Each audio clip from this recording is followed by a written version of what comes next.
Every single season, gardeners throw away one of the most powerful soil amendments on the planet. They toss it in the bin, scatter it carelessly, or leave it sitting in a pile next to the fire pit, completely unaware of what it could do if they just treated it differently. Wood ash has been sitting right under your nose this whole time, but here's what almost nobody tells you. Raw ash is only half the story. What happens after you ferment it? That's where the real magic begins. And once you see what this technique does to plants, you'll never look at a wood fire the same way again. Let's be honest, if you've ever dumped raw wood ash straight onto your garden beds, you may have noticed something troubling: yellowing leaves, stunted growth, soil that feels stiff and lifeless even weeks after application. You weren't imagining it. That's a real problem, and it happens to experienced gardeners too. Raw wood ash is extremely alkaline. It carries potassium, calcium, and a cocktail of trace minerals, all things your plants genuinely need. But in its raw form, it hits your soil like a chemical shockwave. The pH spikes fast. Soil microbes, the very organisms that transfer nutrients to plant roots, get overwhelmed and start dying off. Root hairs that are sensitive to pH swings can't absorb what they need, and instead of thriving, your plants go into stress mode. The problem isn't the minerals in the ash. Those are genuinely valuable. The problem is how fast they're released and how aggressively they alter the environment around them. Nature never dumps minerals all at once. In a healthy forest, organic matter breaks down slowly. Microbes mediate every step, and nutrients move through the soil in gentle, usable waves. Raw ash short-circuits all of that. So the real question becomes, how do you get all those minerals out of the ash without turning your soil into a chemical disaster zone? Here's where things get genuinely fascinating. Fermentation is one of the oldest biological tools on Earth. Humans have used it for thousands of years to preserve food, brew drinks, and create medicines. But applying that same principle to mineral amendments, that's the kind of deep agricultural thinking that most modern gardeners have completely forgotten.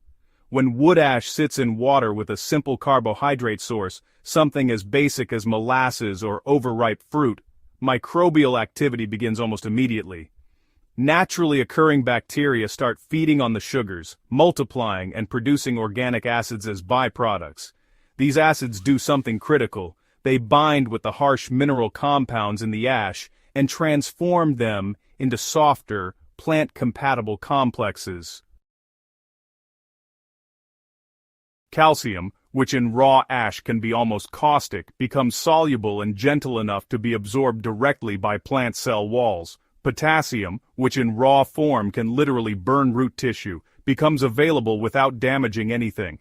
Trace minerals that would otherwise disrupt soil chemistry become biologically active in the way that nature intended. The sharpness is gone, the aggression is neutralized. What you're left with is essentially a liquid mineral tonic that soil biology can recognize, work with, and relay directly to plant roots. The shock factor is eliminated. The delivery system is completely transformed. And here's the part that will make you want to start a batch today. Plants respond to this within days, not weeks.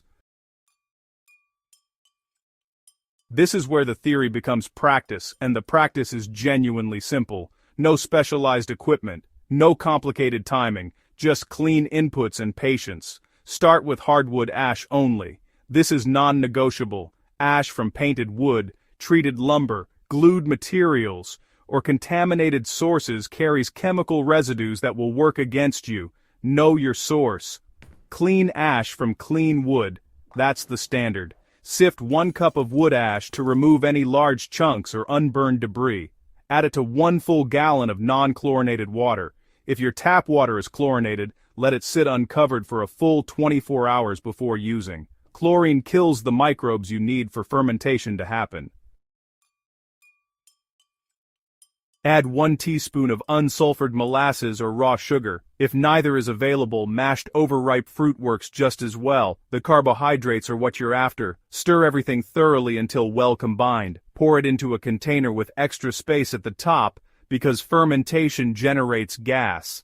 Cover the opening loosely with cloth or a loose lid so gases can escape while insects stay out. Place the container in a warm, shaded area. Within 3 to 5 days, you'll notice the sharp, harsh chemical smell of the raw ash beginning to fade. The liquid will darken slightly. An earthy, alive smell will start replacing the alkaline sharpness. That's your signal that fermentation is actively working. Let it go for a full 7 to 14 days before using. If the smell is still sharp and chemical at day 7, it's not ready. Trust your nose. Healthy fermentation smells like earth, not like cleaning products. Fermented wood ash liquid is not a fertilizer you can just pour freely, you know. It's really concentrated and must always be diluted before you use it. Think of it kinda like a mineral tea. It's powerful in the right dose, but can be disruptive if you go overboard.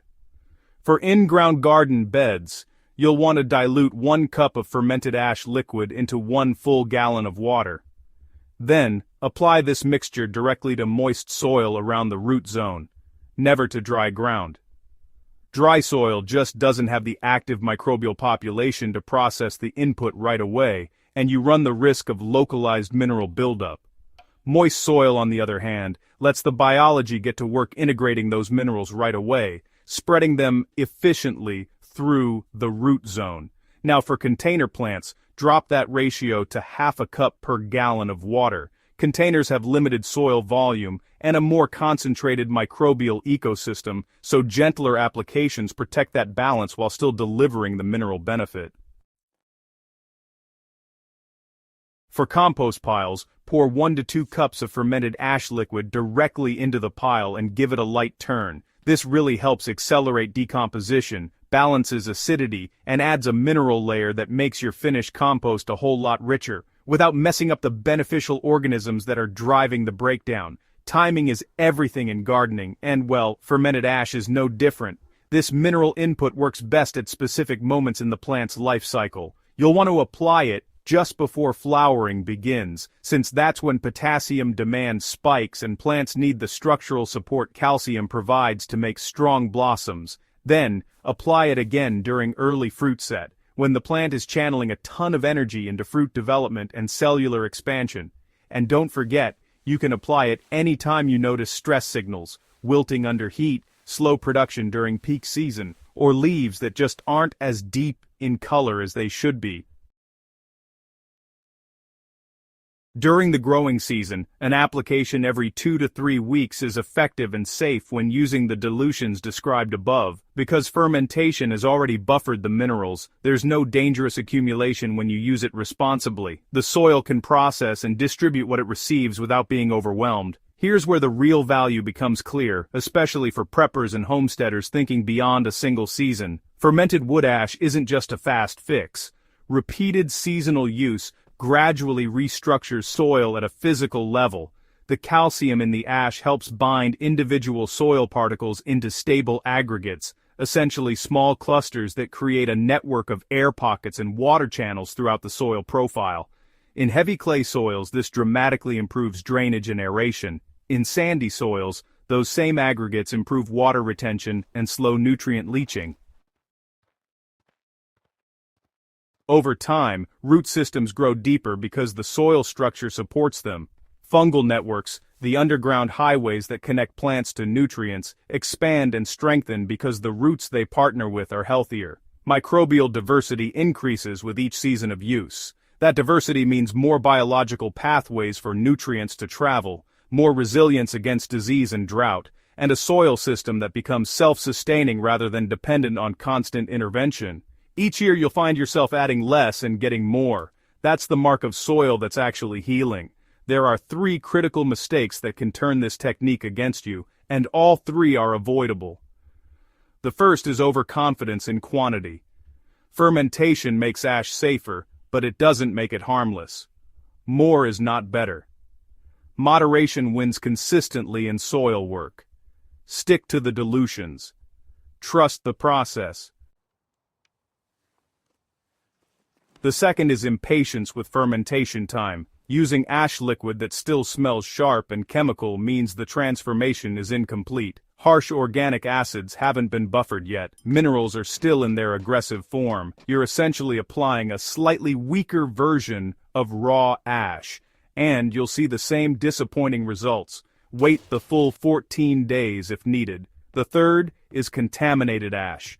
Ash from treated wood, painted boards, or chemically preserved lumber carries toxins that fermentation cannot neutralize. Those toxins go straight into your soil and bioaccumulate. Always know what burned in your fire. This is the gardening intelligence your garden has been waiting for. Fermented wood ash isn't a trend. It's not a hack. It's a return to a way of thinking about soil that used to be common knowledge, working with biology instead of overpowering it, respecting mineral cycles instead of forcing artificial growth, and turning local materials into long-term fertility. Wood ash has always had potential. Fermentation unlocks it. What used to be a risky, often damaging soil additive becomes one of the most reliable, low-cost, biologically intelligent tools in your entire gardening system. And every time you light a fire and generate clean hardwood ash, you're generating raw material for a soil amendment that genuinely works. If you're building a homestead, managing a survival garden, or simply trying to grow food that's actually worth eating, this is the kind of deep practical knowledge that separates serious growers from casual ones. Subscribe to Prepper Survival Blueprint and Gardening Tricks for more field-tested techniques that go beyond the surface. Share this with a grower who's still tossing ash away. And if you're ready to start your first batch today, the fire's already done the first step for you.